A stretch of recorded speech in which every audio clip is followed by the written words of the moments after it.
Olá pessoal, sejam bem-vindos a mais um vídeo aqui no canal do Humaniza. Eu sou o professor Rodrigo Badaró e hoje nós vamos conversar sobre o que é o iluminismo. Vou pedir para você deixar o seu like, seguir o canal e compartilhar com os amigos para virem também conhecer o canal, beleza?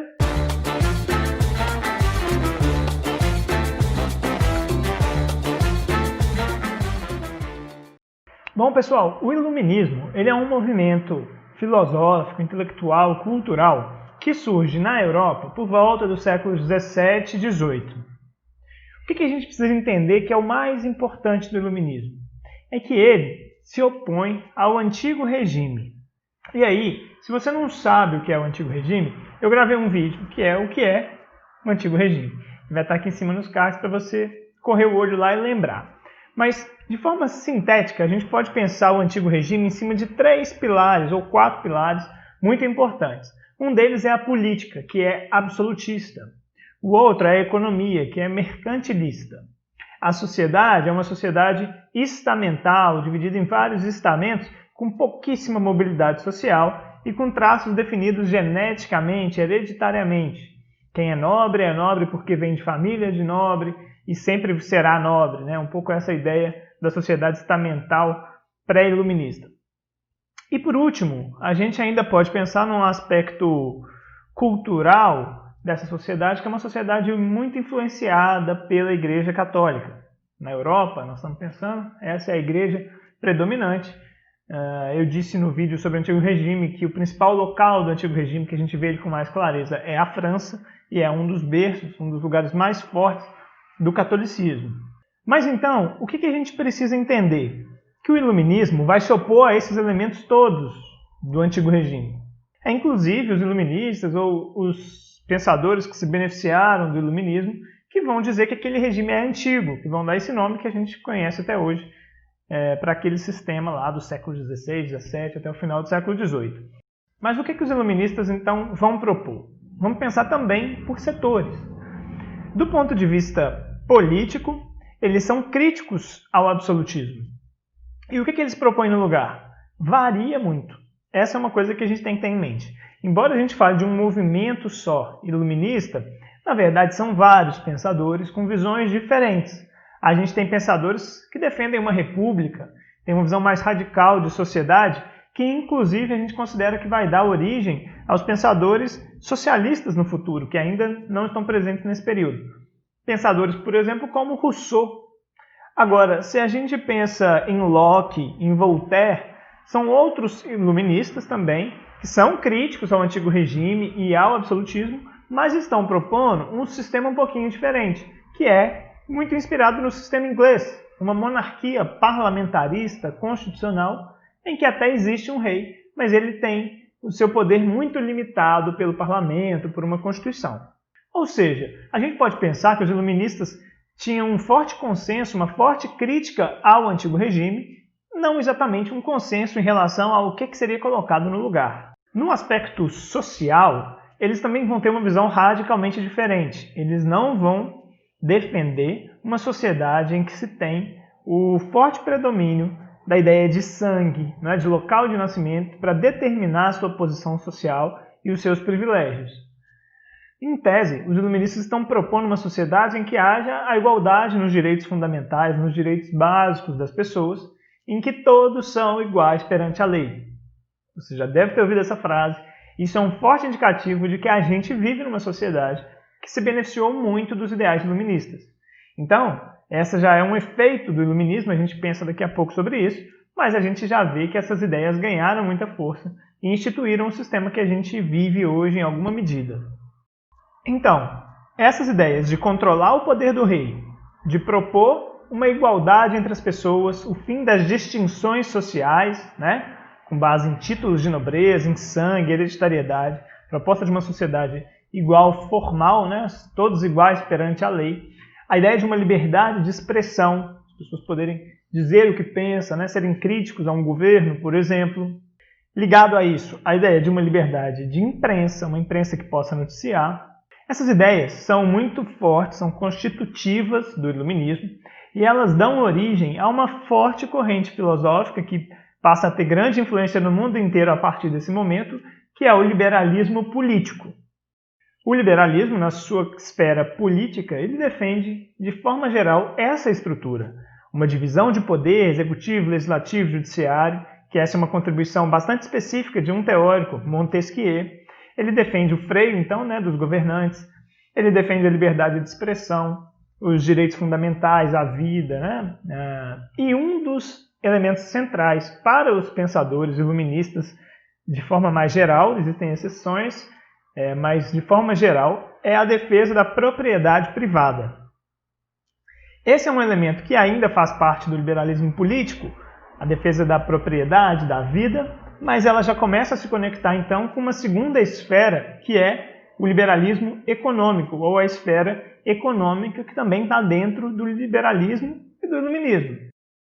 E qual que é a principal visão sobre economia que predomina ali dentro desses grupos chamados iluministas? Basicamente, eles vão propor então o liberalismo econômico, a defesa da propriedade privada, e vão produzir críticas significativas contra o mercantilismo, que era o sistema que predominava.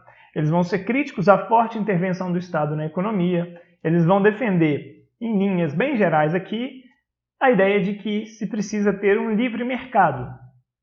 Um dos teóricos mais famosos quando o assunto é o liberalismo econômico é Adam Smith.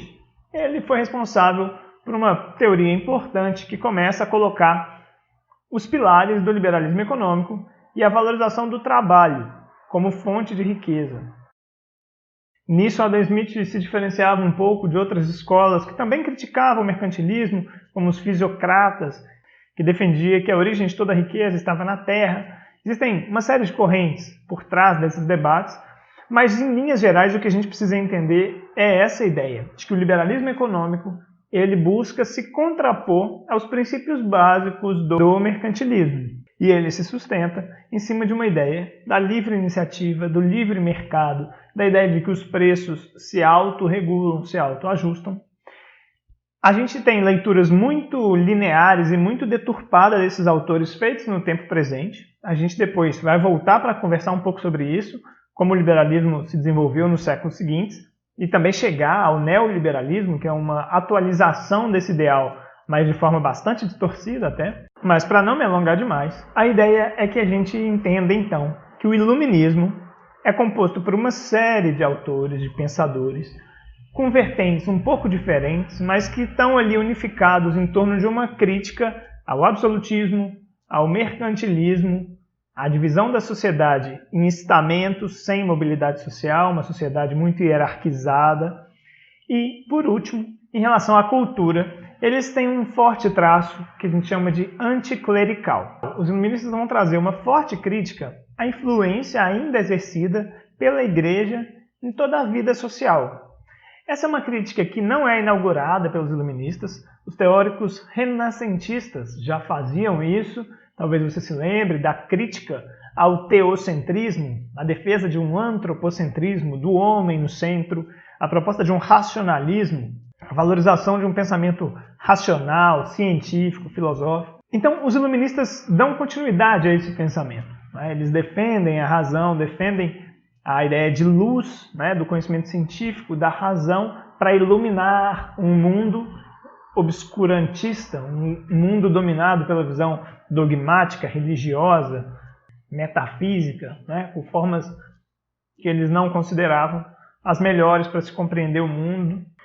Então, como eu já disse, a gente tem um cenário de vários intelectuais surgindo com ideias muito próximas, com uma certa coerência interna na crítica ao antigo regime, embora proponham coisas um pouco diferentes, tem algumas divergências internas, eles constituíram um conjunto ali que a gente consegue enxergar com certa unidade, que criticava o antigo regime e propunha uma sociedade mais liberal e mais amparada nas ideias de razão, de defesa da ciência, numa crítica à forma como as sociedades anteriores se estruturavam.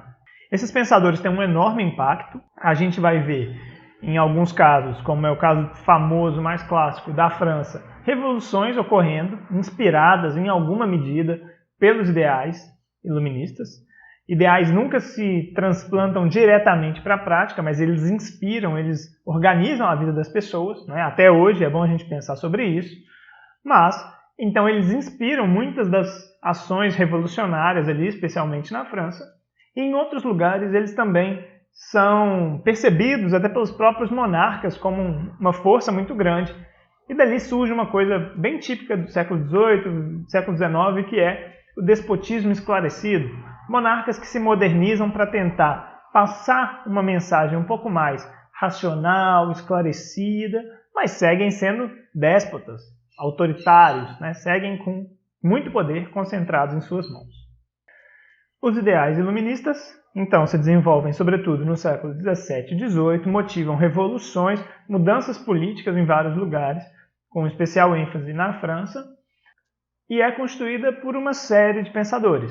A gente já citou aqui Montesquieu, Rousseau, Locke, Voltaire, o próprio Adam Smith, que aí já é no campo mais econômico. São vários, temos Diderot, D'Alembert, que fazem a enciclopédia. Uma série de autores trouxeram contribuições, todos mais ou menos nessa direção geral que caracteriza o iluminismo.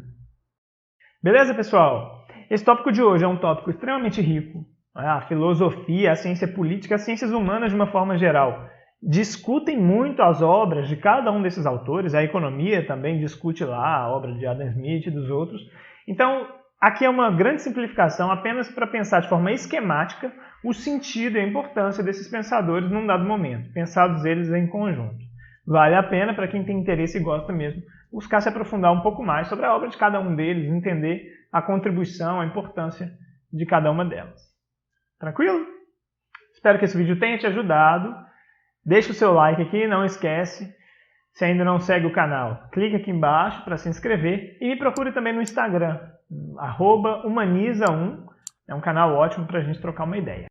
Deixa alguma dúvida ou sugestão aqui embaixo nos comentários. Manda também para um amigo que possa ter interesse. E a gente se vê no próximo vídeo. Então, um abraço e bons estudos!